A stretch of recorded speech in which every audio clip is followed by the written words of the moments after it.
Welcome to the Aaron Harber Show. My special guest, the former senior advisor to President Barack Obama, Valerie Jarrett. Valerie, thanks for joining me. I'm delighted to be here, Aaron. It's great having you, and your book, I thought, was just extraordinary. Thank you. And I want to tell you why. First of all, your history, which I did not know about, growing up, well, moving to, when you were very young, your parents moved you to Iran. I'd like to hear about that. But what also was fascinating to me was one of the things you wove throughout a very significant part or portion of the book was just your take on race and on the discrimination you experienced. And it was especially poignant for me because I grew up in my early years in Chicago, and you are identifying places and people and events, some good, some really bad. Yeah. So it was familiar to you. It just resonated with, I think everyone who has any connection with Chicago should buy the book, number one. Thank you. So, but tell me about that experience and how did it inform and affect you later in life? Because you went from really a very segregated and racist environment to one where you were kind of in the elite. Well, so let's start at the beginning. So I was born in Iran because when my father came out of the army, he couldn't find a job at a white teaching hospital comparable to his white counterparts. And so he and my mother— Despite his credentials. Despite outstanding credentials, he went to Howard undergrad, Howard Medical School, finished at the top of his class, graduated early, had a great residency in Chicago, and served well in the army, but yet nothing was available to him, which shows you what black physicians were going through during the 50s, as was the rest of the country, right? So my mom grew up in Chicago, my dad D.C., so they started looking for jobs all over the country, and when they couldn't find what he wanted, they decided, well, let's explore opportunities outside of the United States. And so he landed a job chairing the Department of Pathology and starting a brand new hospital in Shiraz, Iran. I was the second baby, Aaron, born in that hospital. They practiced on some other baby first, I guess. And we lived there till I was 5. And you joked about that in the book, by the way. Yes. Well, everybody was very happy that I wasn't the test case coming out of the hospital. But we lived there till I was 5, and it was a hospital compound with people from all over the world, children of physicians, and it was such an extraordinary experience. Obviously, the United States had far stronger diplomatic ties with Iran back then, and my father went from being considered a black doctor to being an American doctor, judged on his merit. And so I didn't have the experiences that, say, Ruby Bridges had, walking in, integrating her school with armed guards at the age of 6 in Louisiana. I went to school with kids from all over the world who played and loved each other's backgrounds and learned each other's languages, and a very different experience. So from there, he was recruited to go to the University College of London, Galton Labs, because of the research he did in Iran. And so we were there for a year. And from there, he was recruited to go to the University of Chicago Medical Center, my mom's hometown, neighborhood where her mother and sister and extended family lived. And so he often said to me, Aaron, growing up, sometimes the shortest distance to where you want to go means you have to be prepared to take the longest way around. But then they plopped me down in Shoesmith Elementary School, predominantly black elementary school, and I am different. I am, I'm from a country no one's ever heard of. You had a British accent, right? I had a British accent because of that 1 year in Great Britain. I'm 2 years ahead of myself in school. You're little. I'm little, and tell me about how you got bullied. I got beat up every day for different reasons every day. You picked them, and my younger cousin had to come to my rescue. But it was really kind of a culture shock for me, whereas for my parents, it was going back to what they were familiar with. And I think, thank goodness for my extended family. Firstly, my grandmother, Puddin, who I just adored, and all of my cousins. I'm an only child, and they are my siblings and my closest friends to this day, the ones that I grew up with there. And so it was quite a shock to the system for me, and I think it's where I became really painfully shy. And I just wanted to fit in. I didn't want anybody to ask me where I was from. I just wanted to blend in like everybody else. But that was tough to do. I mean, yeah, it was very tough to do. You look different than a lot of kids at I was light-skinned. I had red hair and freckles back then. So, yeah, you pick your reason. There were plenty of reasons to bully me. And so it was an experience that I had to learn to cope with, and eventually I made friends, and things got better. But it did shake me up at a time when my parents were on top of the world. So how do you think, looking back, and obviously you've been in Chicago for many years, you go back to Chicago, how do you think Chicago has changed when it comes to the issues related to race and segregation? Well, look, when I was growing up, obviously we were still living with the remnants of restrictive covenants. They'd just been struck down by the Supreme Court, but there was still a lot of cultural discrimination, and African Americans knew they were not welcome in certain neighborhoods. And today we have an African American, openly gay mayor. And so I think to some degree, certainly the city has made progress, but there still are some underlying tensions that have to be reckoned with. And what about the, I mean, what is this, one of the things that is distressing to me has been, of course, the murder rate, the crime rate in Chicago. I know Rahm Emanuel, who you know extremely well, as mayor, tried to deal with that challenge. Is there an answer to that? Well, sure. There are lots of answers, and I think it's symptomatic of a far bigger problem. We need to make sure every young child grows up in a safe neighborhood where they have a fair shot, go to good schools, their parents have jobs. There is a reason to be hopeful, and we also have to do something about the abundance of availability of guns. And what you'll hear from the critics, well, Chicago has the toughest gun laws in the country, but Indiana is right next door. And those guns come right across our borders. You know how close Indiana is, and they are just inundating communities, poor communities, particularly communities of color. And then you also have a tension between the police and communities of color. So it's a very toxic situation, and I think the new mayor is absolutely committed to trying to do what she can, but it isn't just simply saying we're going to stop gun violence. We have to look at how are we going to improve the lives of the people who live in too many of our communities that are struggling. So, I mean, one of the things that I really enjoyed in the book were the landmarks. I mean, and you were you were on the board. I don't know if you still have the Museum of Science and History. So yeah, that used to be my playground when I was a child. Well, yours too? I went to Bret Harte across the street. Yeah. And so at lunchtime, we would go into the museum, a group of guys, and play Fox and Hounds, where everybody would leave. I had and of course you stop by all the exhibits, yes. And I mean, just an extraordinary facility. Tell me a little bit about your tenure there.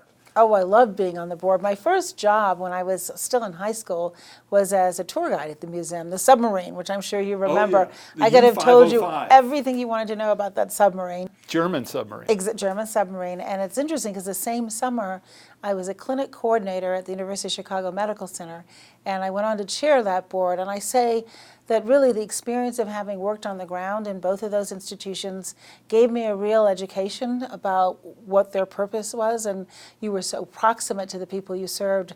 Everybody who came through the museum might have a chance to speak with, and when people come into the hospital, the first person they see is a clinic coordinator. So it shaped my experience and made me just love Hyde Park and the South Kenwood community, and then later North Kenwood, where I did a lot of work as well, and Woodlawn. I can't believe we were there at some of the I same know. time. We overlapped. You also took on a job, and I think this was, and of course you worked with and for Mayor Harold Washington, and his election was an extraordinary event in Chicago. Talk a little bit about that. I'm curious if you ever knew my alderman, Len Dupre. I did know Len Dupre. I had the honor of knowing him. He was 5th Ward alderman for as long as I could remember. And when Harold Washington first ran in '83, of course, no one thought he would win, given Chicago's legacy. And I knocked on doors for him, and I was so excited the night he won. The next morning, I remember walking to work. I lived downtown, and I only was like 4 blocks away, and I had my Harold for Mayor button on, and you could tell on the expressions on people's faces like who had voted for him and who had not. But I felt this sense of really pride and ownership of the city. And I'll confess to you, I don't think before Mayor Washington came on the scene, I don't think I knew who my alderman was. I don't think I knew how many wards there were in the city. I didn't understand how basic city services were delivered or the taxing system, any of that, because it just didn't seem relevant to me. And the magic of Harold drew everybody in and made me much more curious. And so when he ran the second time and won, and I was very miserable working at a big corporate law firm, I had a dear friend who said, why don't you join the city's law department? You'll feel a part of something so much bigger and more important than yourself. Yeah, and you moved up very quickly in the ranks. I had help. I did have help. I had a great mentor who pushed me and exposed me to what it's like to be in-house counsel, which is a very different experience than what you see in the private practice outside, because she would bring me into policy conversations, and she really made me a better lawyer and made me understand the nexus between what I was doing and the public policies we were trying to fulfill. And she always said, remember, we're here in service of the taxpayers. That's the ultimate client, and look out for them. And then you became Deputy Chief of Staff, right? I did become Deputy Chief of Staff. Yes, I did, after Mayor Daley was elected, Right. a couple years into his term. So when I was in Chicago, there was no such thing as mayor. It was just Mayor Richard J. Daley. I didn't know there were, as a kid, I didn't know that there were any other mayors in the country. Well, there practically weren't. He was the mayor for the country, the most well-known mayor, I think, in the entire country. And he ruled in a way that nobody does anymore, for better or for worse.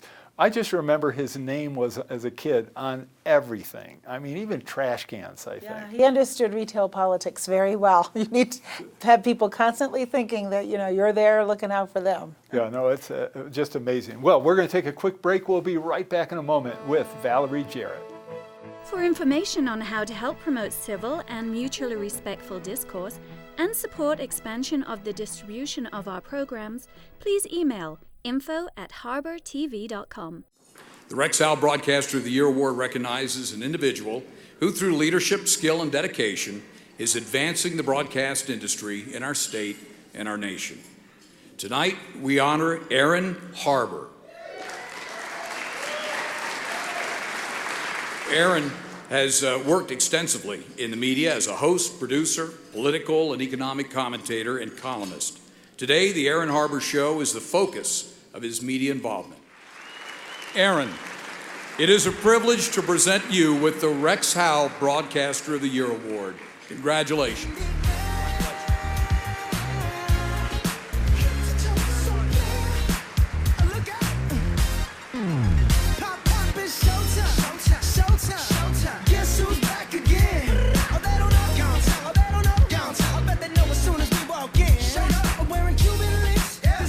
Just make journalism great again. The Aaron Harber Show may be viewed 24/7 at no charge from any location in the world at harbortv.com. Welcome back to the show. This is part one of our special two-part series with Valerie Jarrett. So one of the things you did in the book, which I was really impressed with, it was very personal. And you talked about getting married to Bobby, you talked about having your daughter Laura, how devastating the loss of your marriage was, and how that unfolded.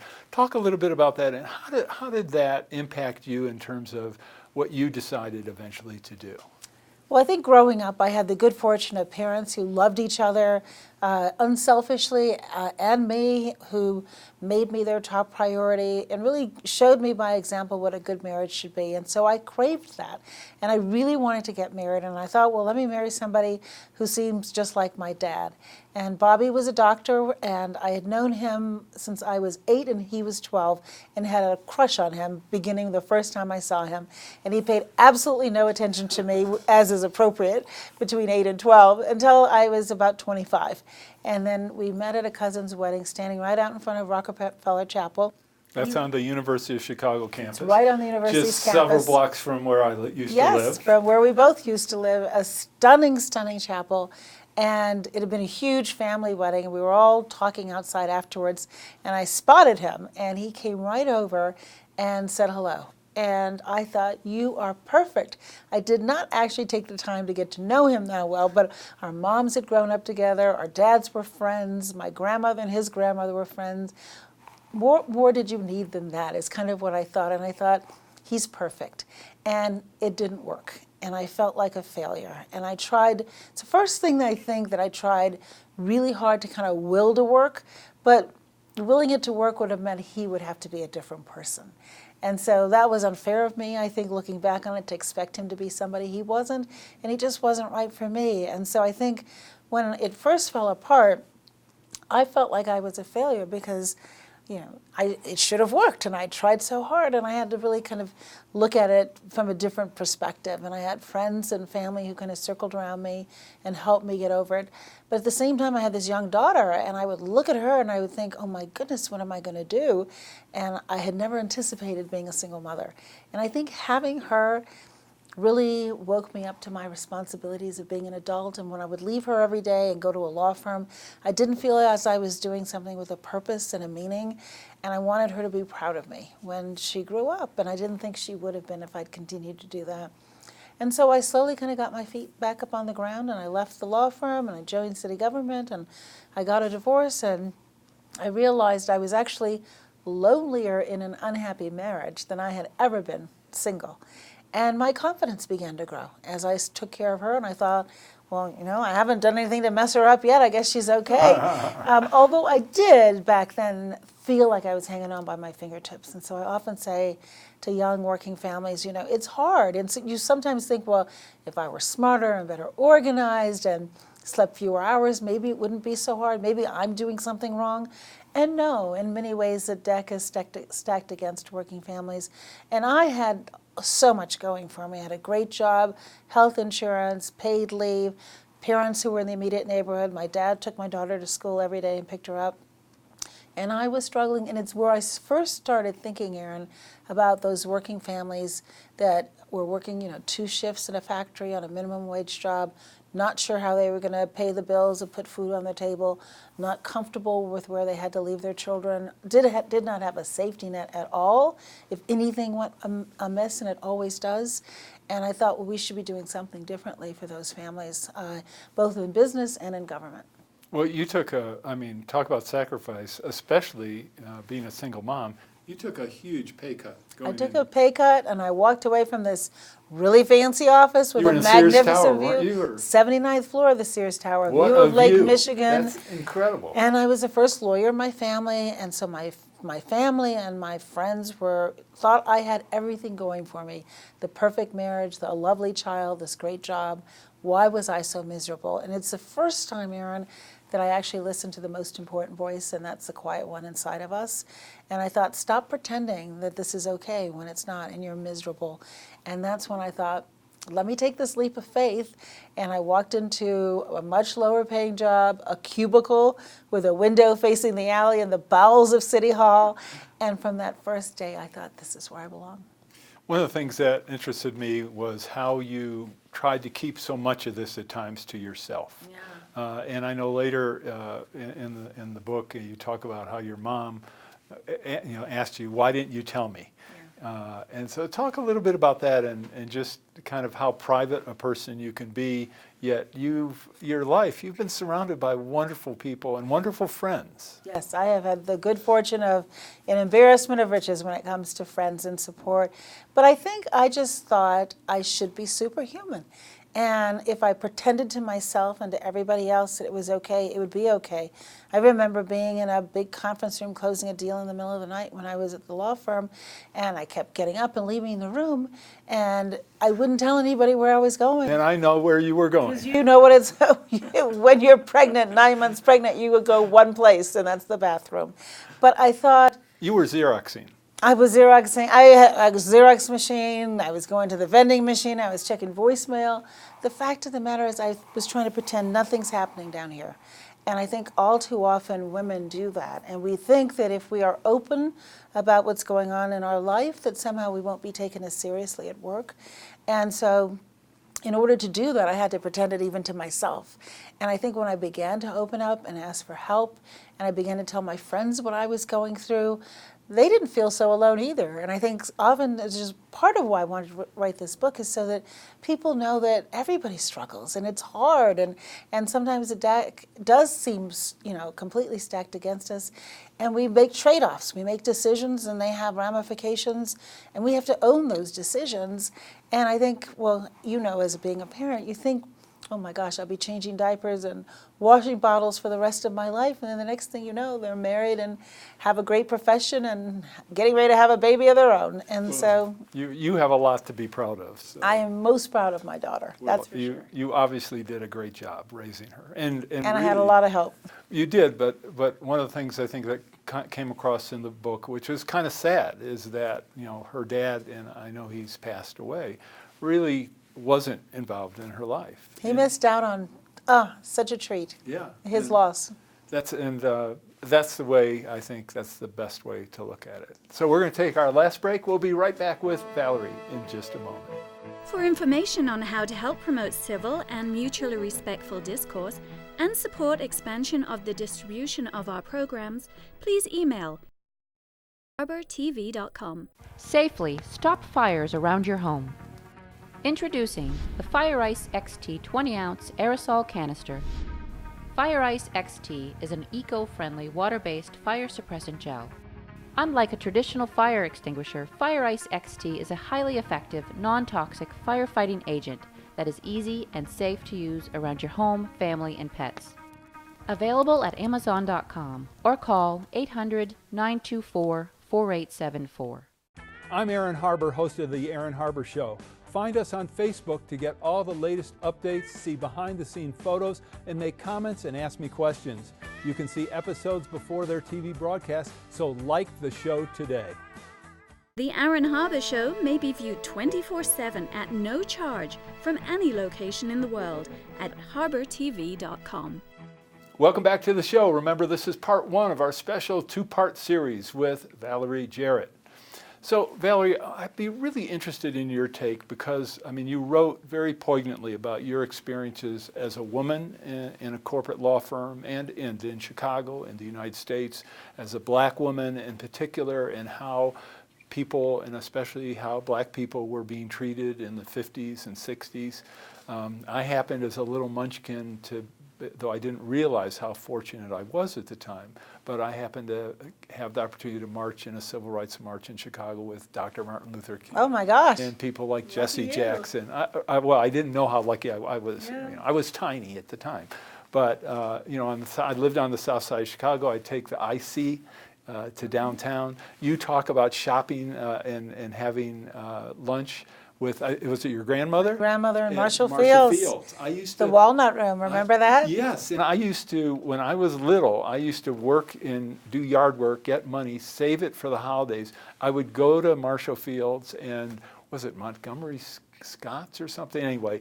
Montgomery Ward's? Well, no, there's another one. Scott Peary, anyway. Oh, Carson Peary Scott. Yes. And I would buy gifts for my family with what little money. And so reading your stories about being downtown, about being with your grandmother, I'd like to know what has changed and what hasn't changed for especially black women, but for black people in particular when we look at Chicago, when we look at our society, because I know we've made a lot of advances, but it doesn't seem like we've gotten very far given how much time has passed since we were little kids. Well, you know what?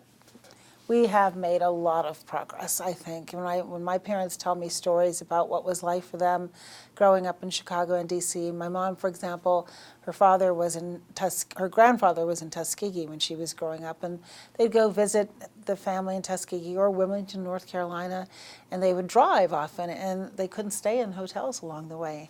And so if they had, so they'd stay with friends or they'd stay at a colored-only hotel, and sometimes there was nowhere to stay. And my grandmother, who was very light-skinned, would go in and check in, and then the family would sneak in. And so certainly a lot of the racism and discrimination that they experienced during the 50s, living through Jim Crow, knowing the kinds of opportunities that were not available in terms of jobs and where you could live, the laws have done a lot to improve our society. The civil rights laws, the Voting Rights Act, but then we're seeing erosions of some of those laws now. And when we were in the administration, we beefed up the Civil Rights Division of the Justice Department to make sure everybody gets that fair shot. And so I think what you have to do is take the long view and appreciate the fact that change doesn't happen overnight. It takes decades and decades of progress of people of goodwill who want to make things better, who realize that you don't have to be black to want to make sure every black American has a fair shot.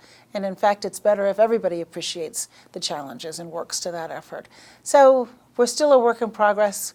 We have made great strides in the course of my life and yours, but we're not done yet. And why are we regressing?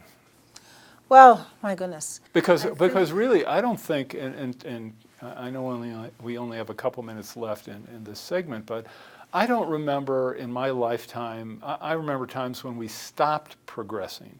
I don't remember times when we regressed the way we have. Am I wrong? And what's your take on that? Well, I think some of it is the nasty rhetoric that we see coming from the top. When President Obama first ran for office, it's where the birther movement began, people questioning his legitimacy, even though obviously Hawaii is in the United States, describing him as a Muslim. The social media and Fox News, and when we were growing up, Walter Cronkite was, whatever he said, we knew it to be true. Now you have the blurring of the lines between news and entertainment and editorial, and it's up to us, the consumer, to determine what's fact and what's not. And so there's a lot more room for mischief, I would say, than there used to be.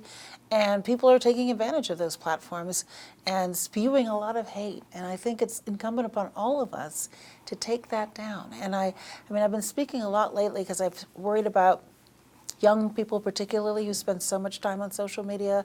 Are they developing the social skills that we really need to be proximate with one another, to let each other in, to develop a sense of empathy, to want to really say, I am my brother's keeper and my sister's keeper. And the amount of depression and mental health challenges that are coming up in this young generation in this toxic atmosphere are not good. But we're in the middle of this kind of technological boom. And at first it was great and was bringing everybody closer together. And now we're seeing that it can be used as a force for hurt and for unkindness and evil even. So it's up to us to figure out what to do in this next chapter.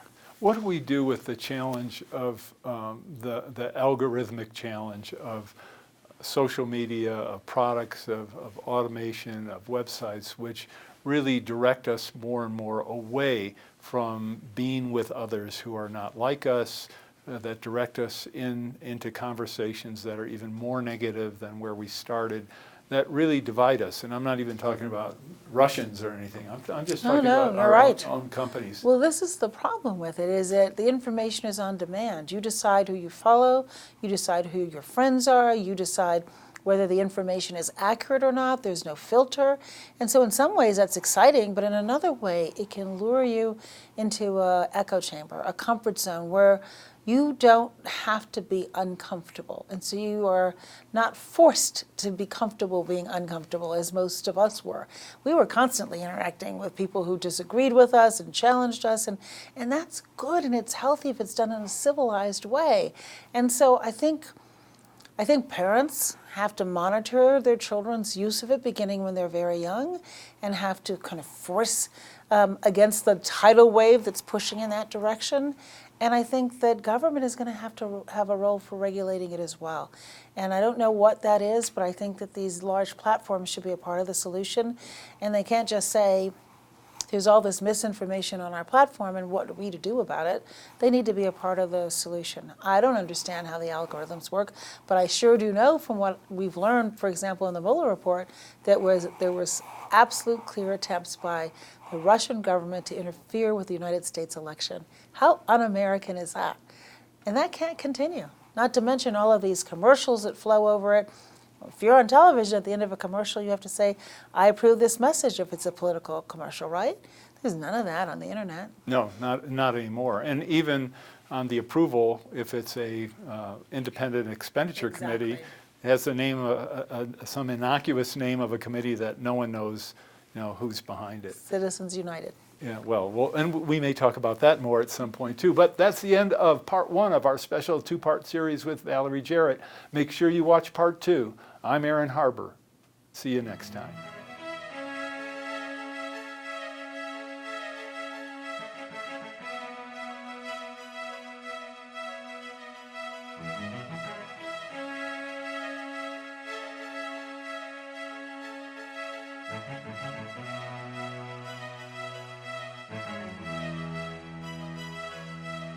Please contact us. We want to hear from you. And thanks for watching.